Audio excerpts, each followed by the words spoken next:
जय जगन्नाथ सांग मैंने शुभ सकाल आपण गोटे मूल्यवान कथा नहीं आसी मूल्यवान कथाटी कौन वीडियो को शेष पर्यंत देखु सांग मैंने मूल्यवान कथाटी हूँ भजन आउ भोजन यही दुईटा कथा आम जीवन पर बहुत मूल्यवान। भोजन कले पेट को शांति मिली थाए आ भजन कले आत्मा को शांति मिली थाए। भोजन कले शरीर सुस्थ रुहे आ भजन कले आत्मा सुस्थ रुहे। जीवन में जिते भी कष्ट आसना कहीं केवे भगवान को भक्ति करने भूलु ना। कष्ट आसिले कौन आपण मैंने खाइबा बंद कर दियंती ना देह खराब है आप निश्वास नेबा बंद कर दियंती ना केवे नुह आज्ञा। तेबे सामान्य दुख आसिले भगवान को भक्ति करिया कौन पे बंद करेंगे। जीवन में दुईटी जिनिस केवे भी छाड़ू ना भजन और भोजन। भोजन छाड़देले शरीर जीवित रुहे ना आ भजन छाड़देले आत्मा जीवित रुहे ना।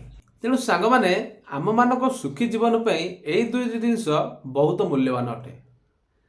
सांग मैंने कथाटी जदि आपण मन को छुँव भिडियो को अधिक मात्रा शेयर करूँ आ भल लगे भिडियो को लाइक करिया भूलिबे नहीं। रही जय जगन्नाथ।